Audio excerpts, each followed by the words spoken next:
Welcome to Events Heist, the podcast game show about post-COVID events and the event professionals that run them. In this episode, you're going to be hearing from Sabrina Meyers and Robert Dunsmore. Sabrina is the founder of Hot Hospitality Exchange. She started in hospitality sales, transitioned to event planning, and is now focused on helping event professionals with their social media. Listen to her hilarious story involving a vagina room at an event. Robert is a freelance creative director providing new ideas for events and experiences. Hear him explain how events belong to the audience, how every event should have a bookstore, and an anti-networking event he designed in 2020. So Sabrina, you've rolled a 2 and you're up the ladder.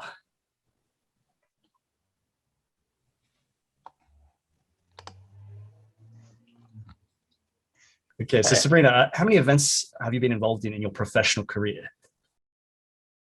Oh, wow. That's a really good question.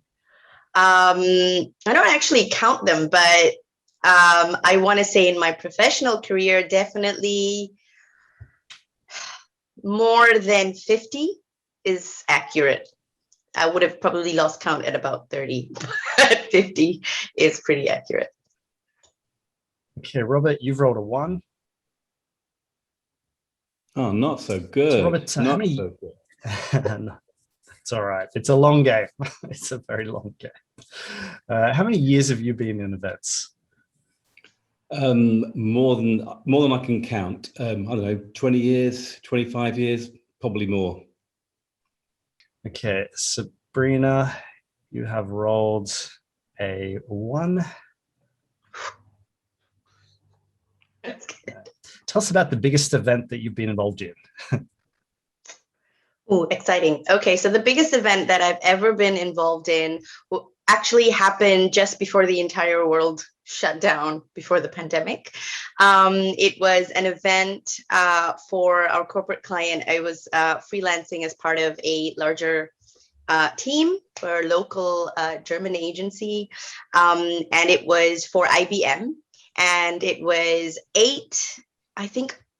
we're talking almost 8,500 attendees at the Sands Expo in Las Vegas, and it was a 5-day long kind of kickoff for the year. And they brought together all the regions from the world to Las Vegas to kind of kick off independently and then as well as together. So it was pretty crazy. It was I was part of a team of 15, and yeah, we didn't sleep and it was a lot of fun.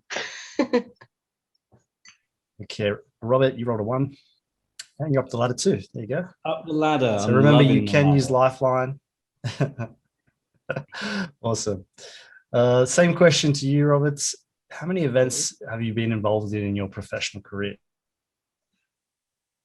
A professional career, I don't actually run events. I'm a ideas creator. So for me, well, involved in, yeah, I've worked on 200-300 events comfortably over my career, but to be honest, it's the one that happens next. That's the one that I get excited about. As Sabrina said earlier on, you don't actually lose, you don't cold count, you don't have a number in your mind. It's the one that you're working on next, which is the most important, but must be at least 200 to 300 comfortably.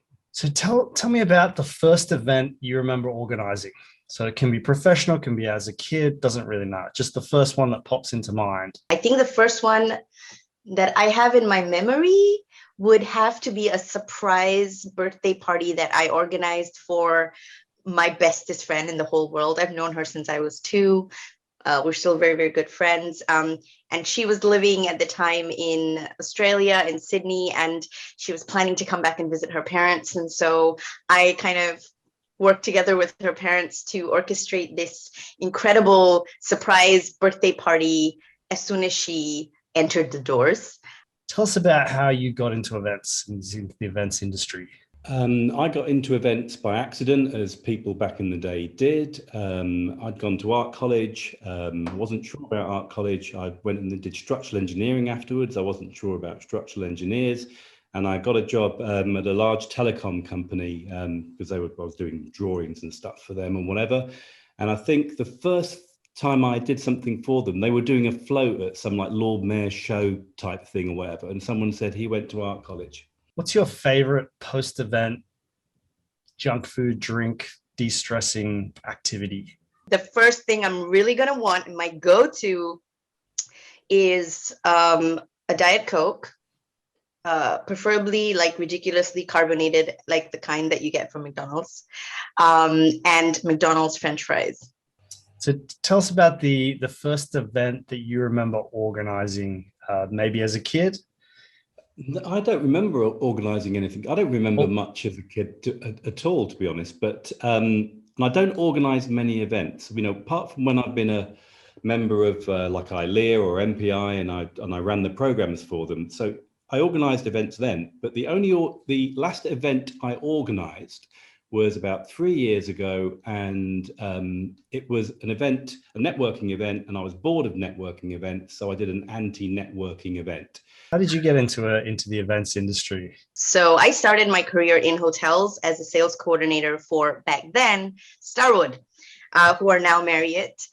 In Australia, actually in Sydney, at the Sheraton on the Park, right in front of Hyde Park. And my boss, after a year into that job, decided he wanted to start his own full service event management agency.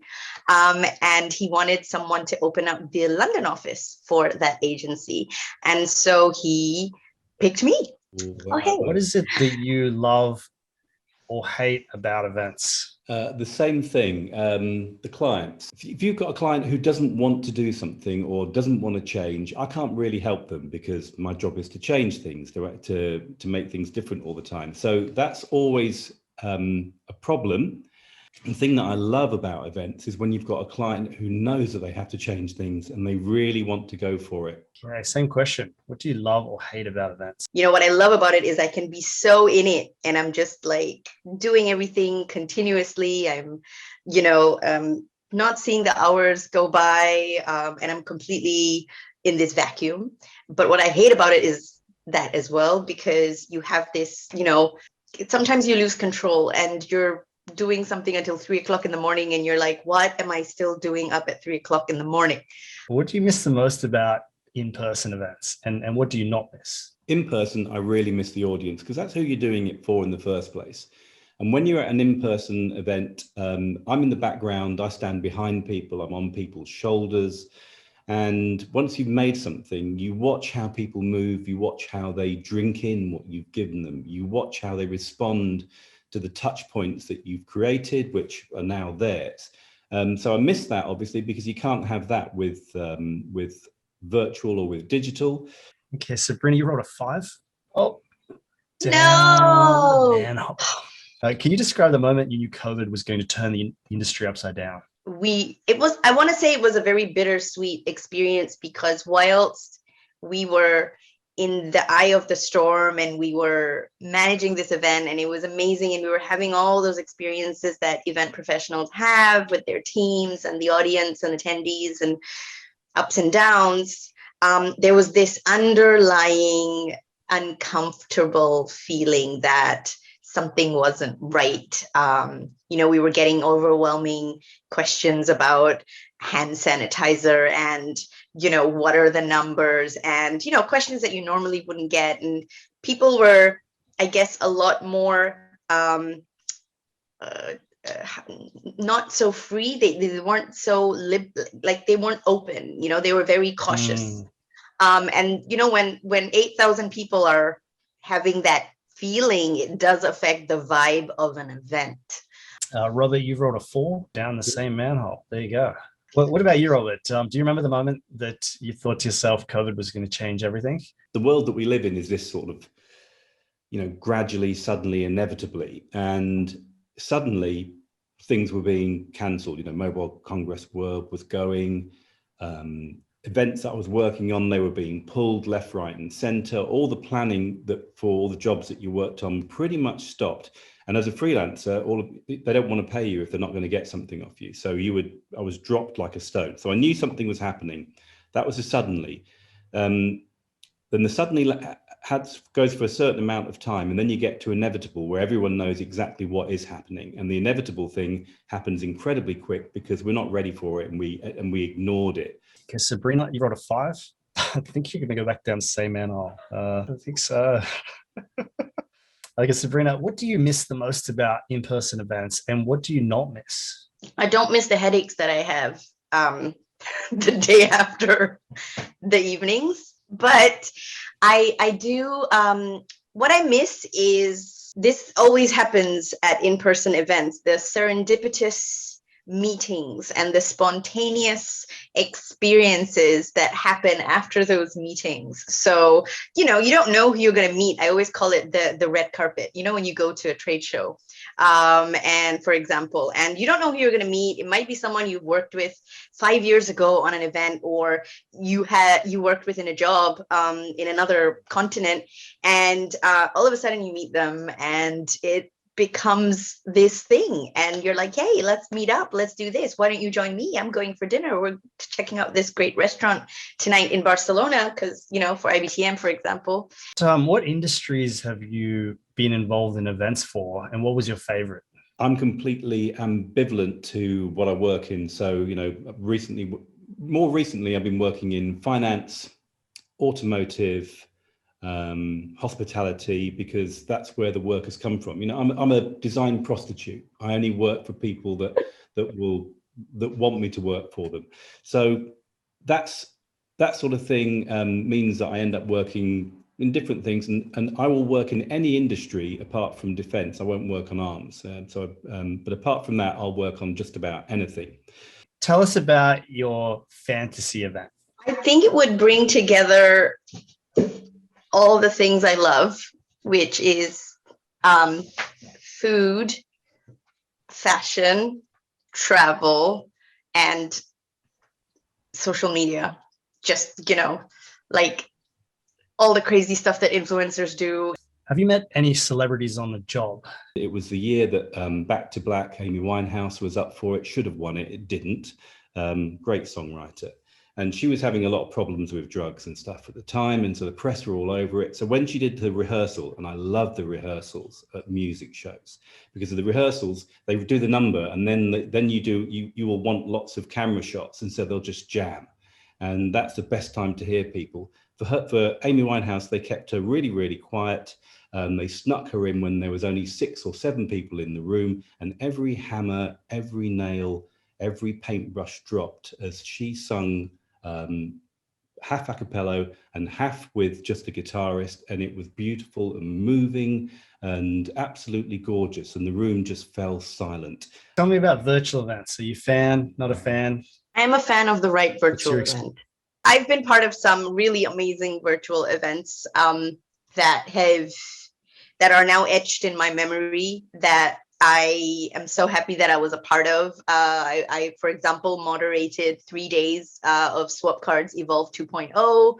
And I had so much fun because you were so integrated into the team. And, it was so, for me, it was very surreal to be feeling all those things, but be sitting in front of my computer. So in a way, it kind of busted quite a lot of myths that I had in my head, that you can't achieve these things when you're in a virtual space. Okay, Robert, you wrote a 6. Oh, yeah, nice. Look at you. Have you read or watched anything recently that you'd share with other event professionals? It's something that I think every event should have a bookstore, where the people who are coming to the event, the audience, should recommend books that they read, both professional and personal, like the 2020 thing. And then you have a leaderboard, because there's so much, crowds have so many talents, and crowds have, they can do things incredibly quickly, and crowds can change very, very quickly. So if you allow your crowd, your event crowd, your audience to share what they're reading, what books they're looking at, maybe shows that they're looking at as well, and you made that into a leaderboard, it gamifies things, it's a shared experience, it's shared knowledge, and you're also finding out about people. So I'm curious, you mentioned that that you'd never met Robert before, And so how did that come about? Because it's not something you hear a lot of, people connecting on a virtual event and then subsequently keeping in touch. So tell us a bit about that. I'm curious. So me and Robert are part of this amazing community of event professionals, and we call ourselves the Meyers. And we have a little Instagram chat group. Gosh, Robert, I think it's been going for over a year now. And every day we talk to each other in some way, shape, or form. We're saying hello to each other. How are you? We're sharing our issues. We're sharing our questions. It's almost kind of become like, yeah, my little family. Tell us about your fantasy event. What would be the Robert event? They have to have a purpose. And actually, there was a thing on Clubhouse that did exactly this, Desert Island events. And every Friday you were put on the spot and you had to come up with a new event. And it was a good, fun thing to do. It was really good for your creative muscles because it made you come up with ideas super quick because you were making connections super quick. But every event has to have a purpose. The purpose is the reason that the event exists. The purpose is the reason people use it. The purpose is the reason people come. Do you have any good event war stories you'd like to share? It's a beautiful hotel. The event was for about 400 people. They have event space that is, spread out on 3 different floors. So of course, all the meeting rooms are named after gods. And so some of the names might be difficult to pronounce. So we had a lot of American attendees as well. So one afternoon, how the hotel is structured out is there's this big staircase that comes down to the first foyer where all the coffee breaks and everything is laid out. So everyone comes out of their rooms and they help themselves. And as I was walking down, I had one of the speakers, part of the executive team, whatever, come up to me really loudly. I don't know where he was from, but he has a very strong American accent. And he goes point blank, super loud, "Sabrina, can you tell me where the vagina room is?" And I was like, I didn't know what to do. And I was like, what? And I knew exactly which room he was talking about. It's a smaller room right at the bottom floor at the corner. But it's actually called Vergina, right? So it's Verghina. Of course, everyone around was just bust out laughing. I'm standing in the middle of this staircase. He's asked me this question, and I'm like, yes, let me take you there. Same question, Robert. Any funny, crazy stories you want to share? I've got one I'll stay with the potty humor, but just a quick one, but it's not as good as Sabrina's. I nearly got sacked for spending too long in a toilet. And I was at a CBI conference. They're a big confederation of business industry, and you have prime ministers and whatever speaking at it and stuff like that. Big security thing. So, before it opens, you have dogs and whatever coming around, and you have to screen everything, high security. And I'm freelance, so again, I'm on comms. It's all like normal. I went to the bathroom and the door closed behind me, and then lots of security guys turned up, and I wasn't allowed to leave because Hank Paulson, who was speaking at the conference, who was the Secretary of State for the Treasury at the time of the United States government, he was coming in. So there's full security. Everyone in there was told not to leave. You had to stay there until he'd done his ablutions and so forth. I went out however many minutes later, and I got absolutely ripped for, where have you been? Where have you been doing? What have you been, I was in the toilet. So I nearly got sacked for being in the toilet. In the toilet. If you could have an event pet, so a pet that you take to an in-person event, what would it be? I would take a ferret. Just because I love the ferret in Along Came Polly. Okay. And it was a blind ferret that was bumping into everything, but it was the most adorable thing I'd ever seen. So what do you think the future of events in the next 2 to 3 years will look like? Predominantly digital. Because it's where we've come to now, in that the old model that we knew has been smashed, and in many cases it won't be relevant anymore. There will still be shows, if you're doing a machine tools or you're doing something with aeronautics, then you need to do an in-person thing because it's an experience. But technology is an enabler, and technology can make things burdenless, but then technology is also a burden. So, years ago, we had people do our banking for us or help us with shopping or whatever and wherefore. And now we do it all ourselves. We do the banking, we do the administration, we do all the logistics for our shopping because we've got other people who set stuff up.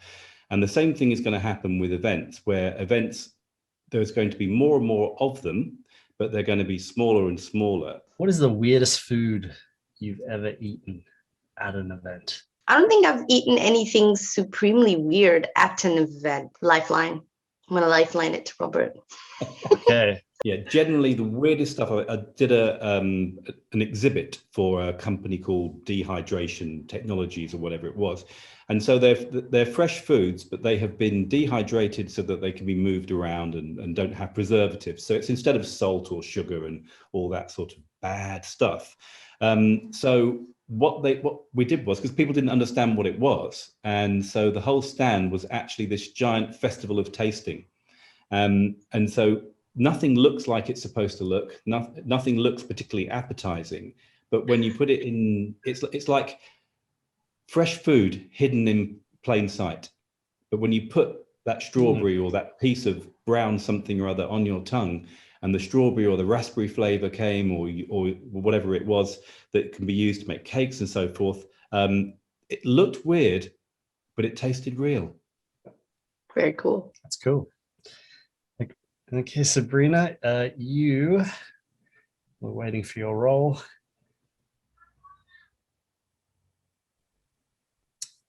Lorraine. Okay. All right, I think there's some problems with dice roll. Okay, 4. You've rolled a 4.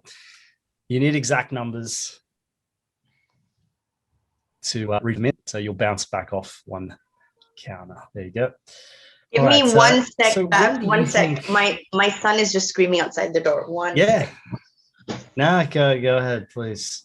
I'm still in a call, darling. Yeah, give me 10 more minutes. No, 5. No, I'm in a call. Yeah, it's fascinating what you were talking about, Robert, because I'm with you. I think it's not an opinion about the future of events. It's popular, but I agree. Okay, back to you, Sabrina. You've rolled a 4. Okay, you're next to the mint. So I'm gonna ask you the same questions. What are the trends that you see occurring in the industry in the next, say, 2 years, 3 years? So I think what's been really interesting and what I think we're going to be seeing more of is people taking chances and experimenting. And because I think that whole Pandora's box of risk and everything is pretty much shot wide open. What's your take on hybrid events? The first thing is that there isn't one hybrid event. There isn't one format. Everyone's searching for a format. How do we do a hybrid, or how do we do this, or how do we do that? It's not. The question is, how do you want to do your event? What do your audience need? Is your audience predominantly online, or is your audience predominantly in person? And the answer to that is almost certainly the audience is predominantly online. So therefore, do a digital first product, get the digital right, be truly innovative, exactly as Sabrina just said, get better at doing that, and then add an in-person experience, which might be a luxury experience or a showcase experience, which will be part of that campaign. Because Sabrina, you've rolled a 4, and because we have hit the hour mark, you will be the winner. What do you see the role of social and communities? How do you see that happening now and progressing for, say, the next year or so? I think that social is going to be, if not already being put at the forefront of building this 365-day community that so many organizations are now striving for, because I think they're realizing that you can't just base your engagement on the one-off event. You can get engagement if you plug in an already engaged community into your events. And the opportunity that you have to do that and the tools that you have to do that are social media. It's creating not just the intranets, but using the extranets, which are your digital, your social media channels, having those Twitter accounts and those, Instagrams and LinkedIn's and whatnot that you've chosen to use for your organization or your events. Well, I think we'll end it there. Thanks for being guests of Event Heist, and it's been amazing having you on. It's been a great discussion.